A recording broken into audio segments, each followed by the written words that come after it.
So ఇప్పుడు పల్లె మీ మీ- మీ subject పల్లె నుంచే వస్తుంది, గదర్దే పల్లె నుంచి వస్తుంది. కానీ మీది మీ పాటల విషయం వచ్చినప్పటికి చాలా మైక్రో లెవెల్లో ఉంటాయి, అయ్యా అంటే చాలా ఇంకెక్కువ నేటివిటీ వస్తుంది. ఏంటి తేడా?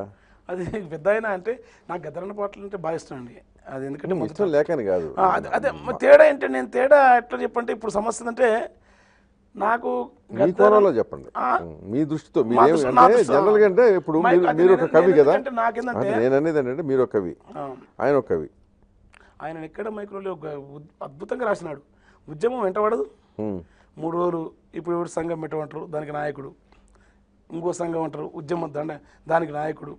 మహాకవిని ఆయన ఒక కబీర్ లాగా తెలుగు జాతి లేకుంటే అది భారతదేశం కాదు, మనం పల్లె ప్రకృతి ఈ విషయాలు వచ్చేటప్పటికి ఆయన పాటలకి మీ పాటలకి అంటే ఆయన పెరిగిన నేపథ్యం వస్తాయి. నేను వచ్చే వరకే ఆయన భూస్వామ్య దొరతనాన్ని ఎక్కువ వస్తుండు.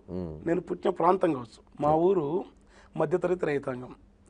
నేను పుట్టినాటికే సర్వోదయ ఉద్యమం, గాంధీవాద ఉద్యమం, కమ్యూనిస్టు అంటే ఇప్పుడు ఈ ఉద్యమాలు, కమ్యూనిస్టు అంటే వసూలు కార్యక్రమం కాదు, నిరాడంబరత్వమైన త్యాగ విలువలు ఉన్న ఉద్యమాల మనుషులు ప్రభావం ఉన్న ఊరు. దాంతో అంటే ఊర్లో ఆధిపత్యం ఉన్న మనుషులు జ్ఞానంతో ఉన్నారు. అది మా ఊర్లతో వాళ్ళు పెత్తనం మా మీద పెత్తనం చేయాలన్నా చేయలేని పరిస్థితి. మా జిల్లాలో మాల సంజయ్ అంటే 3000 ఎకరాల పొలం ఉండేదట బూసిరెడ్డిపల్లి దగ్గర.